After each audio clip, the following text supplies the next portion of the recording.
Hi guys, it's Stock Curry, and man, it is great to be back in front of the camera. I have been in a lot of pain over the last few days with this bad sunburn, but luckily I've now recovered enough to where I can get back in front of the camera with you guys. Man, somebody said it was lobster curry. I gotta tell you, if you've never tried lobster curry before, I do not recommend it. I give it 0 stars. Definitely a big thumbs down. It is not good.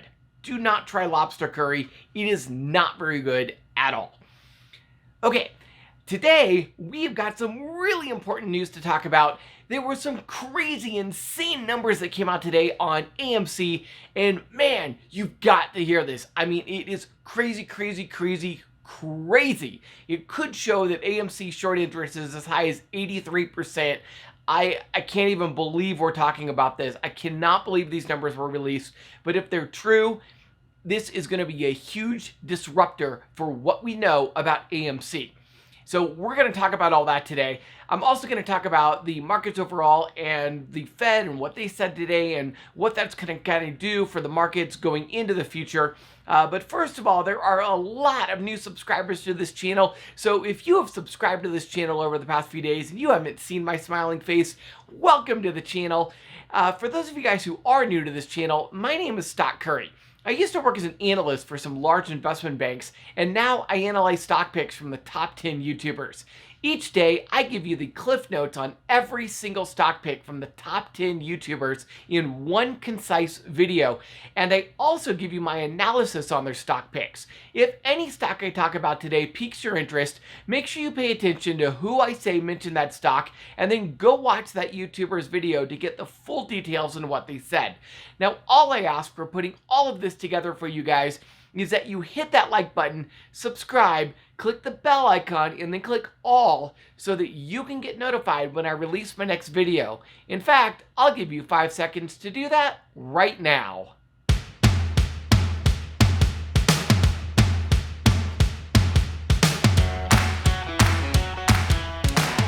Alright, before we get to today's stock picks, I just want to remind everyone that I am not a financial advisor and none of the YouTubers I analyze are financial advisors either. Nothing I talk about today is a recommendation to buy, sell, or hold.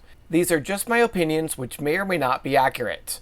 Please do your own research before investing in any asset. Now, for those of you who are wondering, you are currently looking at the Webull desktop app. Webull is the app that I use for my trading, and it is also the app that I use in all of my videos. If you'd like to get 2 free stocks worth up to $2,300, you can sign up for Webull using my link in the description below. When you sign up using my link in the description below and deposit just $100, Webull is going to send you 2 free stocks worth up to $2,300.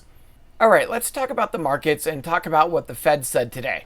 So the Fed spoke today and they announced that they plan to do 2 rate hikes by the end of 2023. They also said that they see high inflation as transitory for now, but they are looking into the possibility that inflation could turn out to be higher and more persistent than they anticipated. In short, it was a really mixed bag from the Fed. They remained pat on their view that high inflation is temporary, which is good for high growth stocks and bad for banks. But then they said that they are considering the possibility that high inflation might be here to stay, which is bad for high growth stocks and good for banks. They also remained pat on their decision not to raise interest rates before 2023, which is good for high growth stocks and bad for banks. But then they said that they were going to do 2 rate hikes by the end of 2023, which is bad for high growth stocks and good for banks. With all of that confusion, well, stocks were all over the place today. Some banking stocks rose while others dropped, and some high growth stocks rose while others dropped. It was a really weird day overall with a lot of confusion in the markets. As a result, we saw very volatile trading between 2 and 4 p.m. as the Fed was speaking. Now the futures for Thursday are down quite a bit, so there's a good chance that we will see a red day on Thursday. But crypto is rising, so you might want to consider investing in crypto on Thursday to hedge your stock portfolio. Alright, let's get into today's stock picks, and first up is ABML. This is American Battery Metals Corporation. They are a lithium battery recycler. Larry Jones recommends looking into ABML for a long-term hold. ABML is still building their factory, but there's a lot of speculation that ABML will be working with Tesla since ABML built their factory across the street from Tesla's factory. Now this is an OTC penny stock, so you won't be able to buy ABML on Webull, but you can buy ABML with any traditional brokers such as Interactive Brokers. Okay, now let's talk about AMC, and boy do we have a lot to talk about. This is AMC Movie Theaters.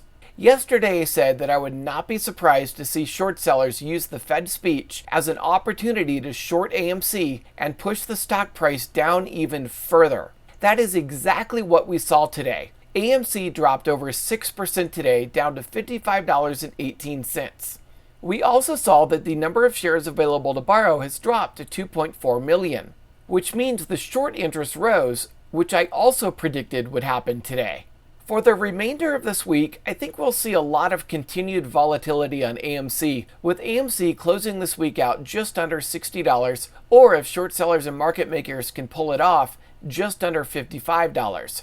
They might even get lucky and push AMC back down to $49.50, but I see that as less likely. My best guess is that AMC closes at $54.50 on Friday, give or take 50 cents. Now, the SEC released the failures to deliver numbers through the end of May today, and the numbers were not nearly as high as a lot of people thought they would be. That shows significantly less naked shorting and market manipulation than we've seen in the past, such as what we saw in the first 2 weeks of May. Now be careful when looking at these numbers, because as I've said in the past, these numbers are cumulative each day. These numbers are not new failures to deliver each day. The numbers each day include the outstanding failures to deliver from all previous days, plus any new failures to deliver for the current day. So you can't just add up all of the numbers. Be wary of anybody who tries to add up these numbers and tell you that there were 20 million failures to deliver in May, because that is false information. For example, on May 19th, we had 498,000 failures to deliver, but on May 18th, there were 1.45 million failures to deliver. It is very possible that there were 0 new failures to deliver on May 19th. It is very possible that 1 million of May 18th's 1.45 million failures to deliver were resolved, and that 498,000 of the 1.45 million remained on May 19th. So again, you cannot add these numbers together. That is not how they are reported. Now, all of that said, some very concerning numbers were reported today by a company that aggregates dark pool information. In short, institutions only own about 200 million shares of AMC. The rest are owned by retail investors. Of those 200 million shares, apparently, institutions are short 426 million shares. That's right, 426 million shares short on a stock that has about 510 million shares outstanding and supposedly only has a 13% short interest. Now, these numbers might be completely wrong or even made up. There's no way to verify the information without access to DTC or LoanNet. But if the numbers are anywhere close to accurate, it points to a huge amount of naked shorting in AMC, with the actual short interest closer to 83%. ZipTrader did an excellent job discussing these numbers and talking about other ways that short sellers can use dark pools to manipulate the stock price of AMC. So I strongly recommend that you go watch ZipTrader's video that he uploaded Wednesday to get a better understanding on how dark pools work and how they can be used to manipulate the markets. Also, ZipTrader released a video late Wednesday night where he replayed the live price action on AMC and showed some strong signs of market manipulation where AMC continually got pushed below $60 every single time it crossed the $60 price intraday. So if you are interested in seeing what market manipulation looks like in real time, you can go watch Smart Trader's video that he uploaded Wednesday night. And just to be clear, I'm not here to put AMC down or play into any of the FUD that the mainstream media is spewing. I am invested in AMC with both shares and options. I want to see this short squeeze happen just as bad as you do. At the same time, 20 years of investing experience has taught me to stay grounded and to not just believe all of the hype. I encourage you to do your own due diligence on AMC also. When I did my due diligence, I came to the conclusion that AMC would be a good stock to invest in. Hopefully you will see the same thing and join us apes in buying and holding AMC to help make this short squeeze happen. That said, I will warn you of the truth, and that is that AMC will drop back down to $5 a share at some point. So please only invest money that you can afford to lose. Okay, next up is BNS. This is Bank of Nova Scotia. StockMo listed BNS as one of the best stocks to buy now. Banking stocks in general are good hedges against high inflation and rising interest rates. BNS has a forward PE ratio of 10, and the average PE ratio for the banking sector is 13.5. So BNS has about a 35% upside to fair market value over the next 12 months. BNS also pays a dividend with a lofty 4.47% dividend yield as of Wednesday's closing price. Next up is C. This is Citigroup. StockMo listed C as one of the best stocks to buy now. C is another banking stock that should perform well during high inflation and rising interest rates. C has a forward PE ratio of 7.89, giving it a 71% upside to the average banking PE ratio of 13.5. C also pays a dividend and has a dividend yield of 2.86% as of Wednesday's closing price. C is also a good long-term growth stock as well as a dividend stock. And with the recent pullback that C has had over the past few weeks, C is very, very cheap right now. C is oversold on the RSI and bounced right off of the 100-day EMA today, which is a level of support. C dropped because the bank warned of higher costs this quarter.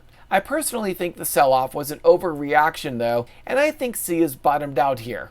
I don't think you will get another chance to buy C at a lower price than where it is right now. I personally own C, and I am seriously considering adding on more shares. Next up is CLF. This is Cleveland-Cliffs. They are an iron mining and steel manufacturing company. StockMo listed CLF as one of the best stocks to buy now. CLF rose massively last week after gaining interest from Reddit's Wall Street Bets. CLF had a massive 3,000% year-over-year revenue growth last quarter, giving them a forward PE ratio of only 5.59. CLF is expected to return to profitability this year and should see continued growth as the Democrats roll out their infrastructure bills. Next up is GM. This is General Motors. They're an American vehicle manufacturer getting into EVs. Larry Jones let us know that GM announced that they are going to spend $35 billion on developing electric and autonomous vehicles over the next 4.5 years. GM was up 2% today on that news. Remember that GM plans to go 100% electric by 2035.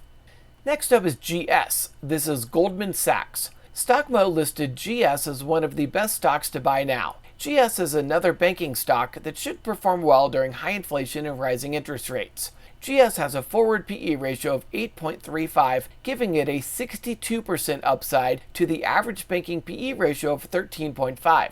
GS also pays a dividend with a current dividend yield of 1.35% as of Wednesday's closing price. GS is definitely more of a long-term growth stock than a dividend stock though.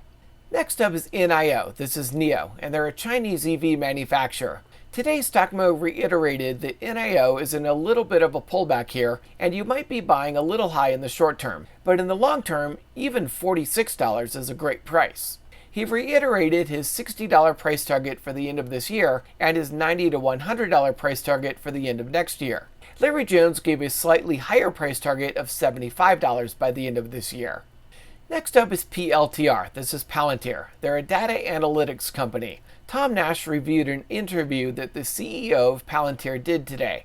The CEO basically did a video that hypes up Palantir not for the shareholders, but rather for the best engineers in the world. Essentially, the CEO just did an interview for the sake of convincing the top engineers in the world to go work for Palantir. If they can in fact hire the best talent, even taking away from companies like Microsoft, Apple, and Facebook, then they will have the team necessary to continue building the best software in the world and eventually reach their goal of becoming the #1 software company in the world. It was clear that the CEO has a long-term outlook for Palantir and is doing everything he can to make Palantir the #1 software company in the world. Obviously, it takes time, but the interview does make Tom Nash and myself more bullish on PLTR in the long term. Next up is RY. This is Royal Bank of Canada. StockMo listed RY as one of the best stocks to buy now. RY has a forward PE ratio of 11.73, giving it about a 15% upside to the average banking sector PE ratio of 13.5. RY also pays a dividend and has a 3.44% dividend yield as of Wednesday's closing price. Next up is TSLA. This is Tesla, and they're an American EV manufacturer. StockMo talked about how Tesla canceled their 500-mile-plus range Model S Plaid and how that helped drop the price on TSLA. But that news is now a week old, and TSLA remains a great buy at any price under $600.